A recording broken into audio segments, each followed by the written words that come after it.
बुआ जी, आपने कभी हाथी को उड़ते हुए देखा है? Oh no! हैं? हाथी कब से उड़ने लगा? अरे उड़ता है बुआ जी, माँ जी तो रोज देखती है। क्या भाभी कोई नशा वशा करने लग गई हो क्या? आप कहाँ देख लिया हाथी को उड़ता हुआ? अरे बीवी जी, ऐसा लगा मुझे। कैसा लगा? मैं मंदिर जाती हूँ ना, तो जैसे उसकी छत पे उड़ के बैठ गया हूँ। हाँ, और बुआ जी ऐसा वैसा हाथी नहीं, बोलने वाला हाथी। बोलने वाला? हाँ, और वो माँ जी को बोलता है कि तेरे घर में एक चुड़ैल का साया है, उस चुड़ैल ने तेरी बहू को बस में कर रखा है। Oh no! अच्छा, तो उस चुड़ैल से बचने का उपाय नहीं बताया उस हाथी ने? हाँ बताया है ना बुआ जी। क्या बताया? बोला कि आपको सर पे मटका रख के हमारी कुलदेवी तक पैदल जाना होगा। क्या? कुलदेवी तक? अरे वो तो 20 किलोमीटर दूर है। और एक बात बताओ, मुझे क्यों जाना होगा? क्योंकि बुआ जी आप इस घर की बेटी हो, और ये काम बेटी को ही करना होगा इसलिए। अच्छा ऐसा क्या? चिंता मत करो भाभी, अब उस चुड़ैल का साया इस घर पे नहीं रहेगा। देखा माँ जी, आप बेकार में डर रही थी, मान गई ना बुआ जी? हाँ सही कह रही है बहू। तो बीवी जी कल ही चली चलना फिर। हाँ हाँ क्यों नहीं। बहू ऐसा कर, जरा आरती को फोन लगाना। Oh no! उसको बोल दे कि वो आज शाम तक ही आ जाए यहाँ। आरती? उसको क्यों बीवी जी? अरे वो ही तो लेके जाएगी सर पे मटका। अरे हाँ, आरती दीदी भी तो इस घर की बेटी है। हाँ लगा दे फोन। बुआ जी आज की सब्जी कैसी लगी आपको? हाँ अच्छी थी बहू, आज तो तेरी सास ने पनीर मंगाई लिया। अरे बुआ जी मंगाएंगी क्यों नहीं, आज तो आरती दीदी आई हुई है ना। हाँ सही है बहू, बेटी के आने पर तो सारी तंगी गायब हो जाती है। अरे दीदी जी ऐसा नहीं है, आप ही के लिए मंगाया था, आपने बोला नहीं था उस दिन कि पनीर मंगा लेना। अच्छा चलो धन्यवाद। तो अच्छा माँ जी, तो कल कितने बजे चलना है कुलदेवी मैया पर? कल शाम को चलेंगे। शाम को? फिर तो पहुँचते पहुँचते रात हो जाएगी माँ जी। हाँ हो जाएगी तो क्या हो जाएगा, जा मेरे लिए खाना लेके आ। ठीक है ला रही हूँ। और सुन, कल के लिए मटका मंगा लिया क्या? नहीं माँ जी, वो मेरी शादी का एक मटका रखा है, वो काम में आ जाएगा। अच्छा छोटा तो है ना वो? हाँ माँ जी चिंता मत करो, एकदम छोटा सा ही है। ठीक है फिर, ठीक है माँ जी। वैसे भाभी ये बात उस हाथी ने नहीं बताई क्या कि मटका छोटा लेना है या बड़ा? हाँ पूछी थी ना बीवी जी। अच्छा क्या बताया फिर? बोला था कि बीवी जी लेके जाए तो बड़ा मटका और आरती लेके जाए तो छोटा मटका। लेकिन एक सेकंड। अच्छा तो फिर विदाई के टाइम पे ना मुझे 4 साड़ी दे देना। क्यों? क्योंकि मेरी उम्र आरती से डबल है ना, इसलिए। उसको 2 देती थी तो मैं 4 लेके जाऊंगी। लो बुआ जी साग खा लो। ला बहू। अच्छा बहू, वो भाभी ने मेरे लिए साड़ी मंगाई है, उसको लाना, ला देखो कैसी है। हाँ ठीक है बुआ जी लाई। अच्छा बुआ जी, वो आरती दीदी वाली साड़ी भी ले आऊं क्या? Oh no!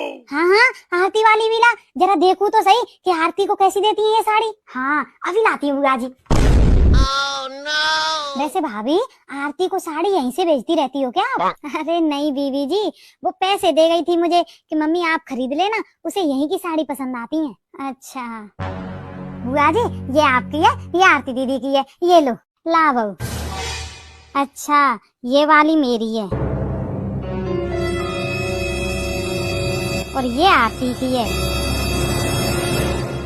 वैसे भाभी ये दोनों साड़ी एक ही रेट की है? Oh no! हाँ बीवी जी दोनों बराबर सी ही हैं। अच्छा तो ऐसा कर बहू, ये आरती वाली को मेरे बैग में रख दे और इस वाली को आरती को दे देना। ठीक है बुआ जी।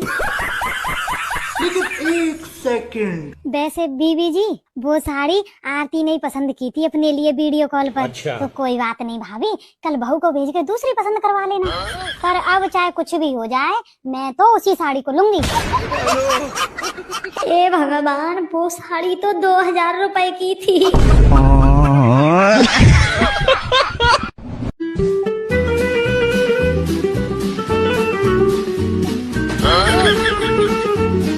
बुआ जी दूध ले आऊं आपके लिए? ना बहू मैं नहीं पी रही दूध। क्यों बुआ जी? अरे बहू मुझसे दूध पचता नहीं है। बुआ जी पर माँ जी तो बोलती थी कि बुआ जी 4 लीटर दूध पी जाती थी, 40 भैंसों का सारा दूध आप ही पी जाती थी। अच्छा और क्या क्या बताया तेरी सास ने? और ऐसे बोलती थी कि घर में 40 भैंसों का काम माँ जी अकेली करती थी। अच्छा और क्या क्या बताया हुआ है? बताया तो बहुत कुछ है बुआ जी, जैसे कि कुएं से पानी भर के लाती थी, खेतों पे न्यार काट के लाती थी, और वो गोबर का, हाँ माँ जी बोलती थी कि भैंसों के गोबर को उठा के कंडा थापती थी, क्योंकि वो सब्जी वाला भी। हाँ बुआ जी, माँ जी बोलती थी हमारे लिए तो सब्जी भी नहीं बचती थी, मठा में नमक मिर्च डाल के रोटी खाते थे छोटी। और वो साड़ी वाला, हाँ बुआ जी, माँ जी बोलती थी एक बार साड़ी आ जाती थी तो उसी को 5-5 साल पहनते थे। और छोटी वो बोलने वाला, हाँ दीदी आप क्यों नहीं बता देती? अरे नाना तू ही बोल। माँ जी बोलती थी कि अगर हम अपनी सास के आगे जोर से बोल जाते थे तो हमारी सास हमें धूप में 4-4 घंटे खड़ा कर देती थी। दीदी और कुछ? हाँ बुआ जी, माँ जी बोलती थी उस वक्त घर में 30-40 लोगों का खाना बनता था और माँ जी अकेली बनाती थी। अच्छा तो ये सब बोला है तुम्हारी सास ने? क्यों भाभी, अब बता दूं सच्चाई? तो तुम ज्यादा इनकी बातों में मत आना, जो सास खुद कभी मिलके नहीं रहती वही बहुओं को मिलके रहने का ज्ञान देती हैं। बात तो सही है। बताओ, और हमसे माँ जी बोलती है कि तुम ज्यादा मक्कार हो गई हो, जबकि माँ जी ने तो मक्कारी में PhD कर रखी है। और एक चीज बढ़िया करती थी तुम्हारी सास, क्या? डोंग। डोंग करने में तो इतनी एक्सपर्ट थी कि काम के नाम पे बैठे बैठे चक्कर खा के गिर जाती थी। अरे बीबी जी, ढोंग नहीं, सच में ही कमजोरी थी मुझे। अच्छा, तभी कमजोरी दूर करने के लिए बेड के बगल में घी का डब्बा रख रखा था तुमने। बहू, चाहे सब्जी में कितना भी घी डला हो, जब तक ये ऊपर से 4 चम्मच घी नहीं डाल लेती, जब तक इनको स्वाद नहीं आता था। बताओ, अब पता चला कि माँ जी को गर्मी क्यों नहीं लगती, क्योंकि नसों में खून की जगह तो पूरा घी बह रहा है। No no no. अरे जमाने।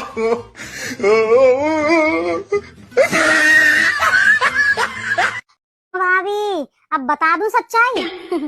अरे अब छोड़ो बीबी जी, पुरानी बातों पे मिट्टी डालो। अरे ऐसे कैसे मिट्टी डालो बुआ जी, अब तो बताओ। तो सुनो बहू, जितनी भी 40-40 भैंस थी ना, उनका सारा काम मैं और तुम्हारी अम्मा करते थे। भाभी तो भैंसों के पास भटकती भी नहीं थी, काम की तो दूर की बात। और तुम्हारी सास से 1-8 लीटर दूध बचता था, उसको ही सारा घर लेता था, वरना पूरे दूध को यही पीती थी।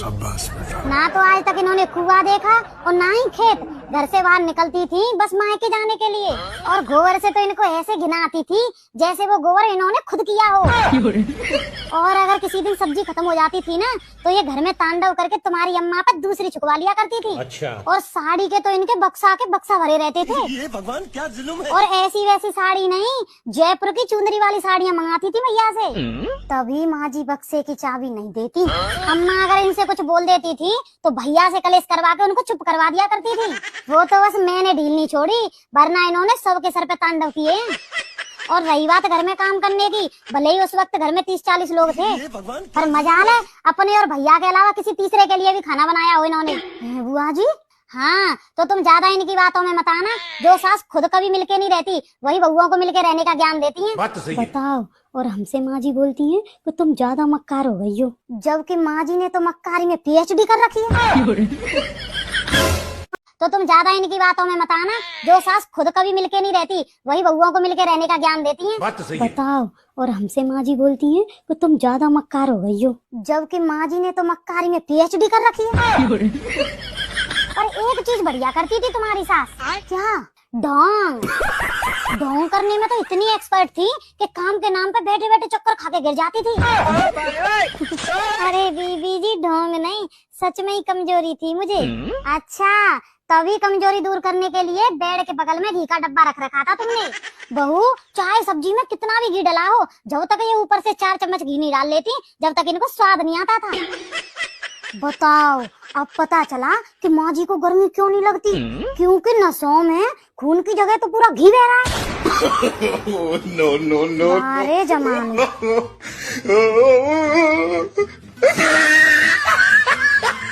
तो तुम ज्यादा इनकी बातों में मत आना, जो सास खुद कभी मिलके नहीं रहती वही बहुओं को मिलके रहने का ज्ञान देती हैं। बात तो सही है। बताओ, और हमसे माँ जी बोलती है कि तुम ज्यादा मक्कार हो गई हो, जबकि माँ जी ने तो मक्कारी में PhD कर रखी है। और एक चीज बढ़िया करती थी तुम्हारी सास, क्या? डोंग। डोंग करने में तो इतनी एक्सपर्ट थी कि काम के नाम पे बैठे बैठे चक्कर खा के गिर जाती थी। अरे बीबी जी, ढोंग नहीं, सच में ही कमजोरी थी मुझे। अच्छा, तभी कमजोरी दूर करने के लिए बेड के बगल में घी का डब्बा रख रखा था तुमने। बहू, चाहे सब्जी में कितना भी घी डला हो, जब तक ये ऊपर से 4 चम्मच घी नहीं डाल लेती, जब तक इनको स्वाद नहीं आता था। बताओ, अब पता चला कि माँ जी को गर्मी क्यों नहीं लगती, क्योंकि नसों में खून की जगह तो पूरा घी बह रहा है।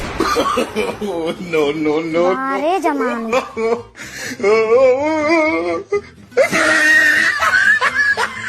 तो तुम ज्यादा इनकी बातों में मत आना। एक तो घर की सारी कमाई को खुद करो, ऊपर से ये आदमियों वाले काम और करने पड़ रहे हैं। Oh no!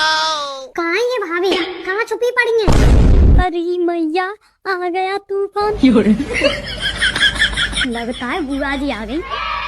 बुआ जी नमस्ते। हाँ नमस्ते बहू, कहाँ है तेरी सास? वो माँ जी तो अपने कमरे में है। अच्छा, अभी मजा आएगा ना भिड़ो। अब माँ जी की खैर नहीं, ला पानी लेके जाती हूँ। अब तू गया बेटा। क्यों भाभी, क्या बोल रही थी आप बहू को? अच्छा, तो पूरी तपस्या में लीन है। लो बुआ जी पानी। बहू, ये हर रोज इतने ध्यान से माला जपती हैं क्या? बुआ जी रोज तो नहीं, पर आज ये कुछ ज्यादा ध्यान से कर रही है माँ जी माला। क्यों? तो आज ऐसा क्या हो गया? वो बुआ जी, जब माँ जी को लगता है ना कि कोई घोर संकट आने वाला है, तो ऐसे ही ध्यान से माला जपने लग जाती है। संकट? कौन सा संकट आने वाला है? आने वाला नहीं, आ चुका है। अरे बुआ जी, आ रहा होगा कोई संकट। आप ऐसा करो, जब तक आप मेरे कमरे में बैठ लो। हाँ चल, करने दे इनको माला, इनका संकट दूर हो जाए तब देखती हूँ इनको। अरे आप चली जाओ तो मेरे सारे संकट अपने आप दूर हो जाएंगे।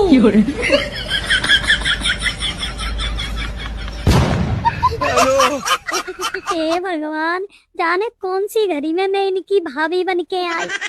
बहू, देखना तेरी सास की हो गई क्या माला। तो तुम ज्यादा इनकी बातों में मत आना। जो सास खुद कभी मिलके नहीं रहती, वही बहुओं को मिलके रहने का ज्ञान देती हैं। बात तो सही है। बताओ, और हमसे माँ जी बोलती हैं कि तुम ज्यादा मक्कार हो गई हो, जबकि माँ जी ने तो मक्कारी में PhD कर रखी है। और एक चीज बढ़िया करती थी तुम्हारी सास। क्या? ढोंग। ढोंग करने में तो इतनी एक्सपर्ट थी कि काम के नाम पे बैठे बैठे चक्कर खा के गिर जाती थी। अरे बीबी जी, ढोंग नहीं, सच में ही कमजोरी थी मुझे। अच्छा, तभी कमजोरी दूर करने के लिए बेड के बगल में घी का डब्बा रख रखा था तुमने। बहू, चाहे सब्जी में कितना भी घी डला हो, जब तक ये ऊपर से 4 चम्मच घी नहीं डाल लेती, जब तक इनको स्वाद नहीं आता था। बताओ, अब पता चला कि माँ जी को गर्मी क्यों नहीं लगती, क्योंकि नसों में खून की जगह तो पूरा घी बह रहा है। Oh, no, no, no. अरे जमाने।